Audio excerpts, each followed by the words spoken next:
There she is. Good morning and welcome to AM News Network presents the Morning Report with Rachel Baird and Ed Peruta. I'm Rachel Baird. That's Ed Peruta. We're here every Monday through Thursday from 7 to 7:30 a.m. Join us on Saturdays from 4 to 6 p.m. And Ed, you and Matt and Dan did a show without me on Saturday because I was working. We did. How'd it go? Went good.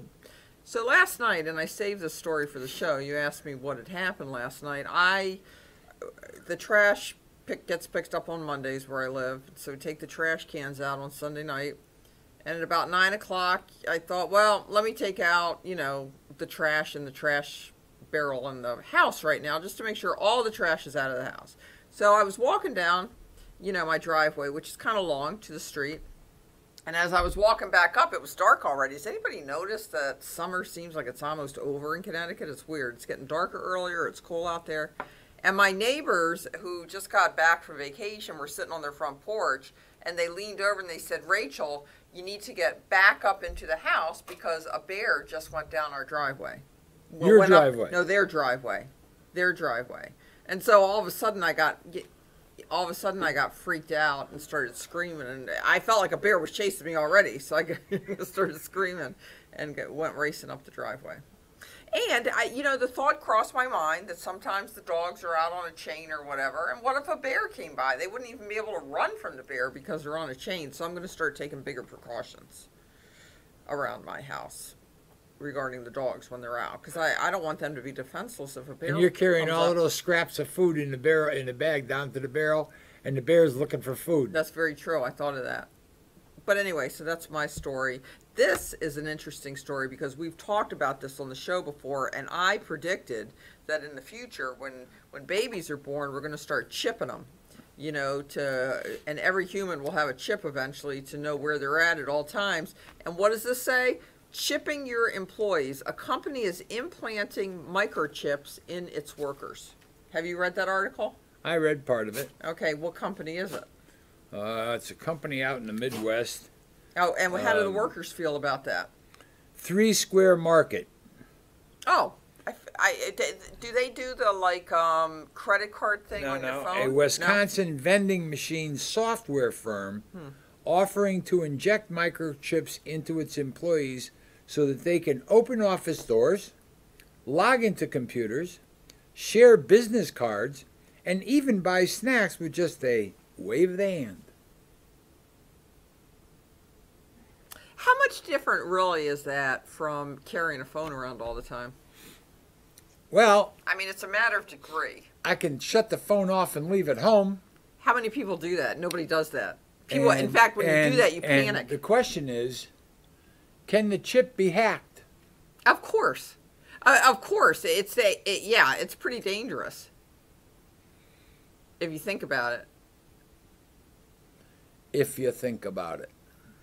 People used to feel this way about their fingerprints or their DNA, and this is just another step on the way. But, what parent who has a child and is sat home sometimes worrying about where that child is, if they're dead or alive, or are they in a hospital or not, wouldn't support possibly having a chip in your child to know where they are? I'm sure every parent at one time or another has wished that they had some sort of means like this to keep track of their children when they're not in the house. And I think that's where the real push for this is going to come from. That's where it's going to start off, and then it will work its way into this. But I guess if you pay people enough to work for you, they'd be willing to put a chip in them. Most people have a price, right? If somebody offered you $5 million to work for them, if you put a chip in yourself, you might consider it, right? Right. Yeah. Now, if I'm making minimum wage, at a local box store, no, I'm probably not doing it. But then again, you could probably, and then at some point in the distant future, you could walk through the graveyard and know who's buried there. I guess you can do that now. I guess, leave it to the genealogy king. Or where it's also going to get its foot in the door is with convicts. You don't want to go to jail? Okay. Well, put this chip in you so we know where you are all the time. And if you're in a place where you're not supposed to be, we're going to have the power to do some kind of zapping situation on that ship to demobilize you and stop you in your tracks. Think about it. You could make people into robots and keep track of them this way. Clear the prisons out completely and just monitor the movements of people all the time. And earlier in this conversation, you made a statement and I monopolized on it. Think about it. Yeah, but the problem with doing a show like this is if we sit here and think about it, it's pretty boring for people to watch. So the let's people not on think, the other side yeah, of the camera. let's not think about it right now. Let's think about it another time. Well, okay. You talk for a minute. I want to see something. No, I hate it, and everybody hates it when you sit on the show and read the newspaper. I'm not going to participate in this.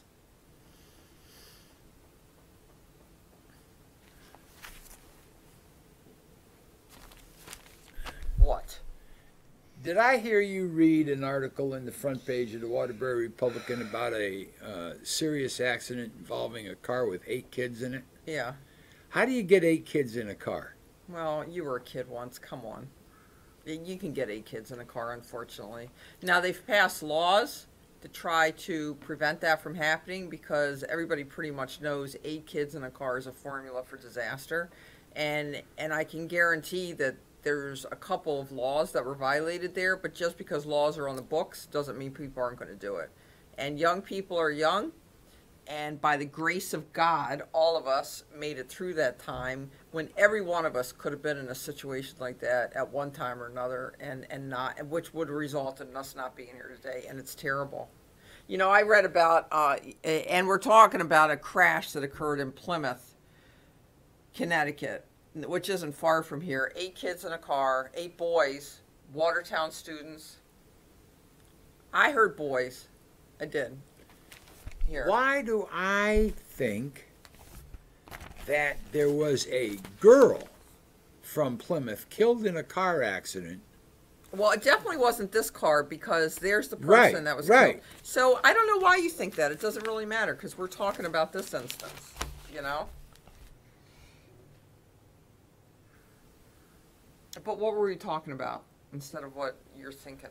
I'm thinking about the 89-year-old woman that got hit by a car crossing the street in Torrington, and she's getting discharged from the hospital today. She must be Wonder Woman. Yeah, very sturdy. Yeah. I mean, you know, you get to be 89 years old, your bones aren't comprised the same way they used to be. Boy, I feel like we're talking about pretty depressing things on this Monday morning, but I'll add to it. I saw a terrible story yesterday, and I've been following. It's getting a lot of press now. What they're calling it the opioid crisis. That's basically all you hear about now. And they're talking about prescription drugs, but the deaths that they throw into there are also heroin, because heroin's an opioid, of course. And the mayor of Nashville, a woman, Democrat, I guess she's, you know, very, very popular down there. It looks like she's been involved in civic affairs for a long time. One son with her husband, 22 years old, just graduated from college. And he's in Colorado, and he dies of an overdose. Their only kid, you know? And so I guess the community's gathering around her, and because she's been very civic-minded and has helped a lot of people, so I guess everybody's gathering around her, too. Well, I also found it interesting when I was reading about her that she actually donated $500 to the campaign of a Republican candidate who I guess, I don't know if it was her friend or they had history together or whatever, so I thought that was interesting as well. So what do you got on your plate for this week? Oh. Last week was busy. Oh. Last week was busy for a lot of different reasons, but you know, I want to go back to this whole opioid thing. Why? Well, why are all now? I have a bad back. I take pain medication for my back. I go get a shot in my back once every 3 months.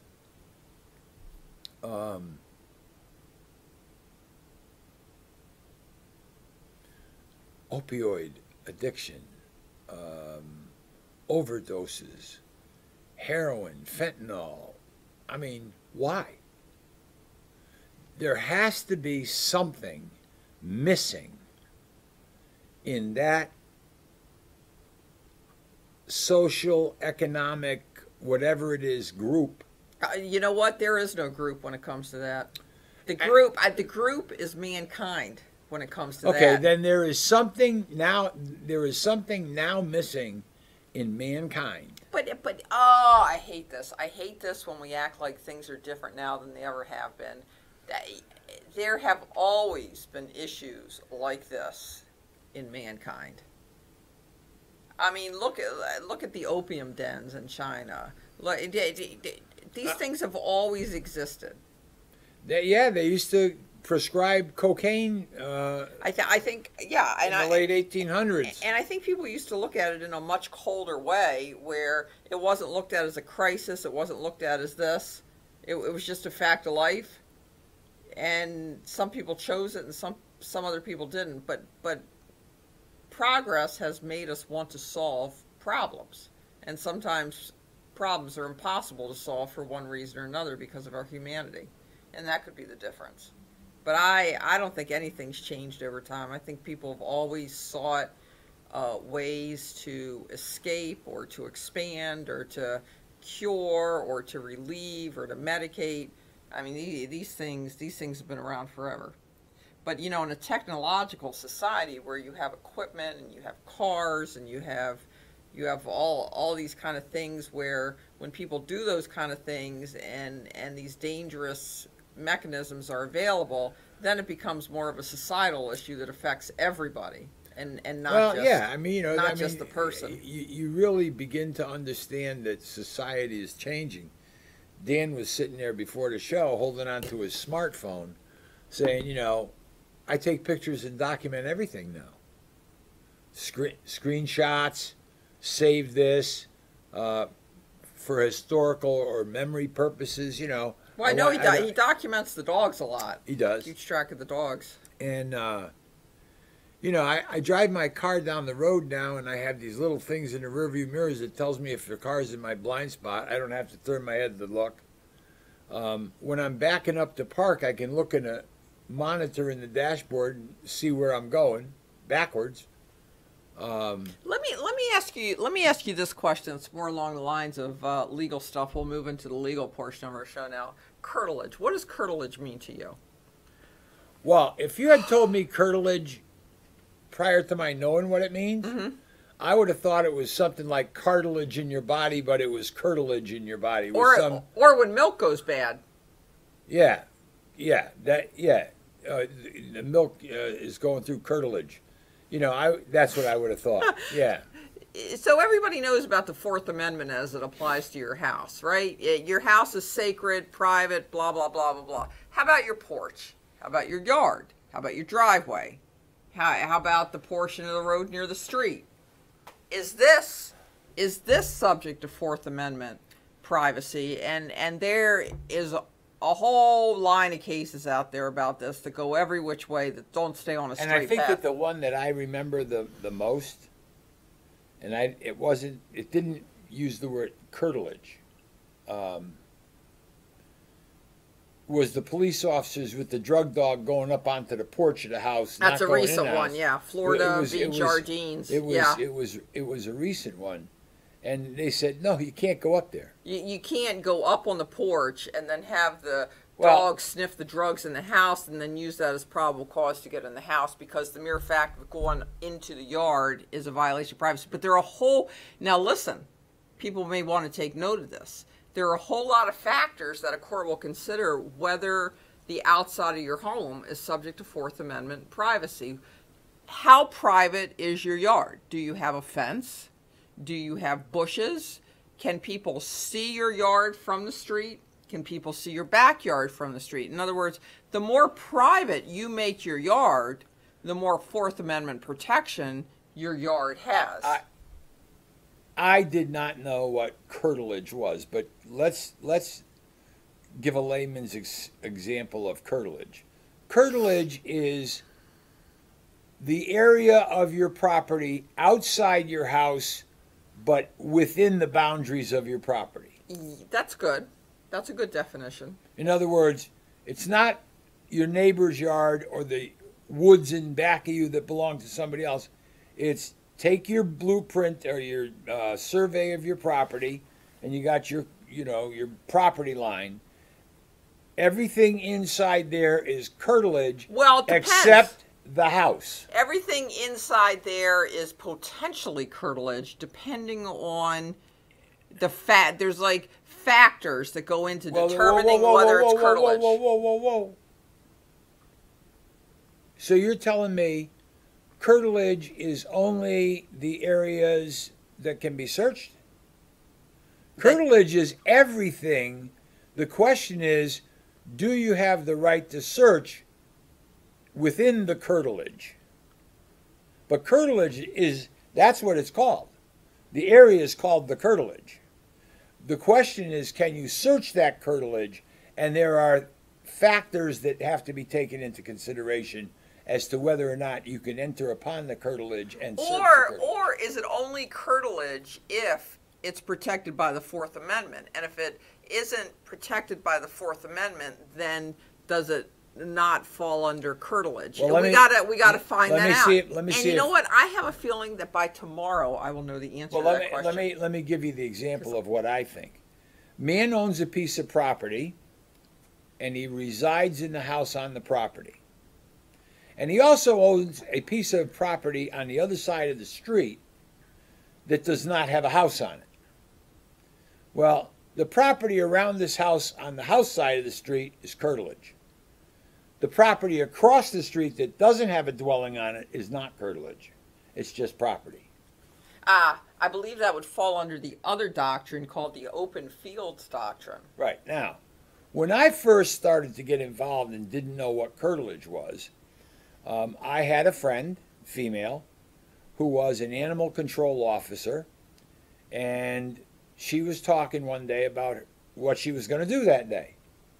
And she was going to go out and she was going to search or inspect the animals in a barn in the back of a piece of property in a town in Connecticut. And I said, wow, you got your warrant? Don't need a warrant. What do you mean? We don't need a warrant. We can walk onto the property to go look at the cows. I said, not if you can't see them from the street. You can't go on. If you see a cow from the street and the cow looks like it's neglected or distressed, emergency you aid. may be able to get onto the property, but you can't just say, I'm going to go out and go onto the property and check the inside of this guy's barn to see if the cows are okay. Yeah.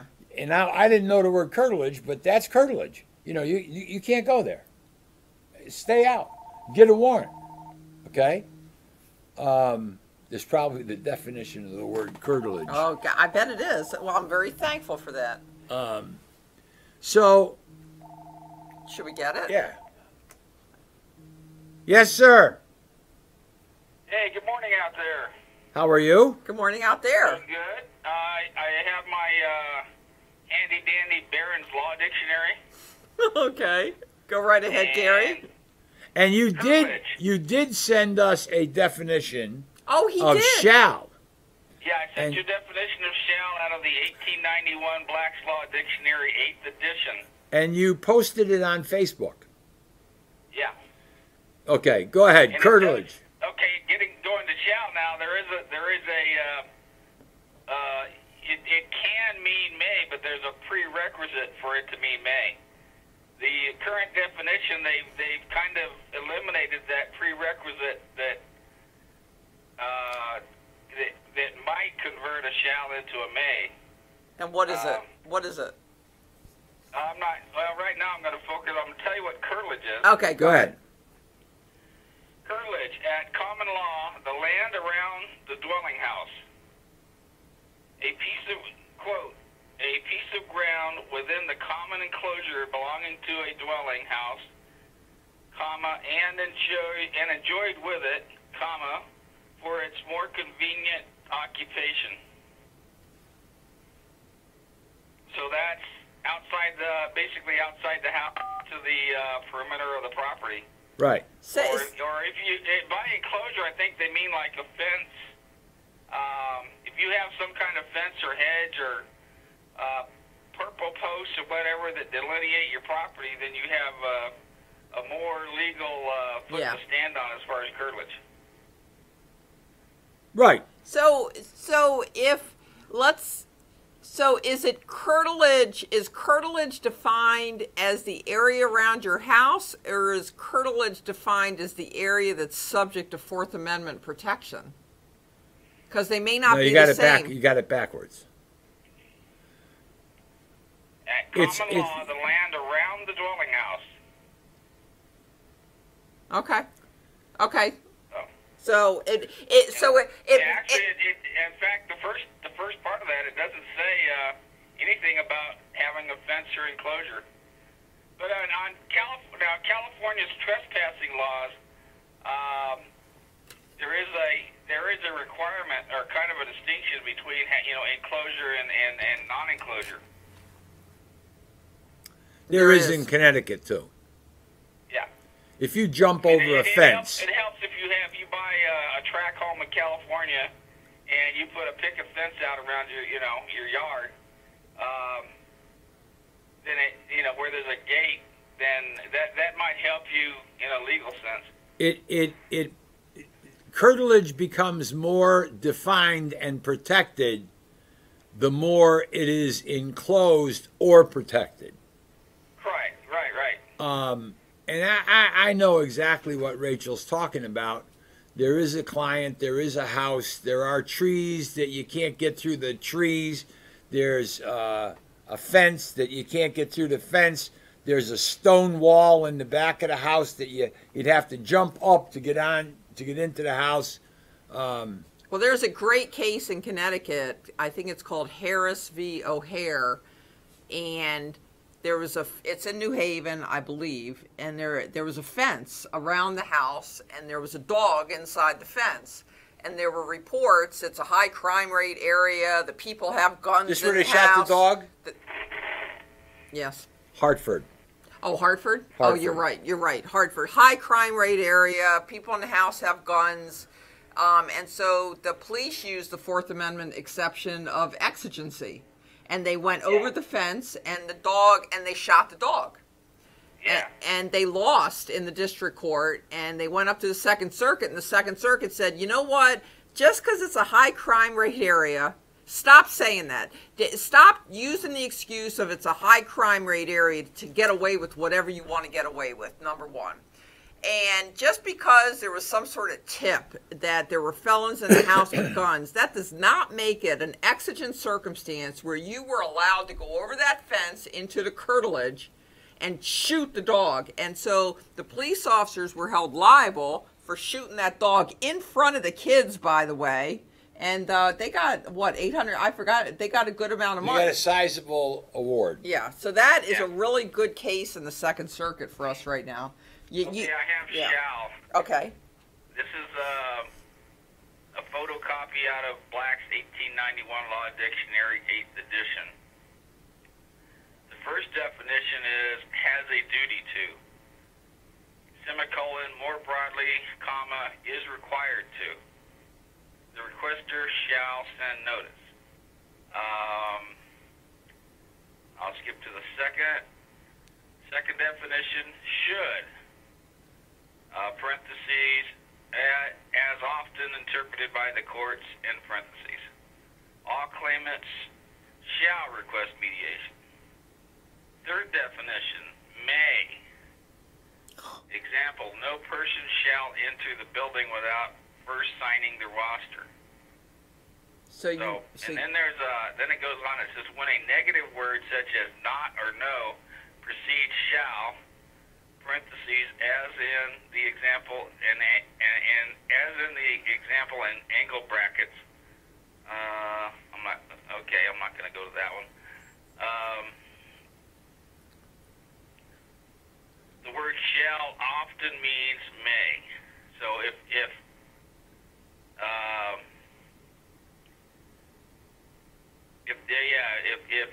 not or no precedes shall, then it often means may, but shall does not always mean, can't be construed as may.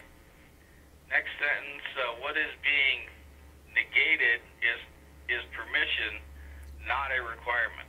I think I'm beginning to get it. Give me an example of a sentence where no or not precedes shall. I know it follows, shall not. Right. No shall go there. No shall go there. Where shall precedes the word not. Is that what he said? I thought No, he said the opposite of that. No. Yeah, no, it says where shall, where it says not, no, precedes shall. No person shall litter. Yeah, that's it. No person shall litter. Yeah.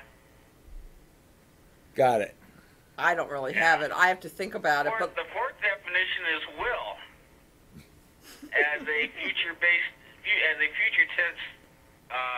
verb. The corporation shall have a period of 30 days to object. So the corporation will have a period of 30 days to object. I just want to point out that Gary Nance is in California, so he is reading these things at 4:30 in the morning out here. Yep, at 4:27 in the morning. So yeah, and I want to give credit where credit is due. That Harris. Well, thank you. I appreciate that. Okay.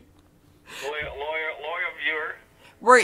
You are a loyal viewer. We're going to be talking about this tomorrow because I'm going to be working on curtilage today, and I may have some more profound thoughts about it. I sent this graphic to Ed's Facebook page, so you can find it there. I actually saw that come back. Okay. Yeah, I did.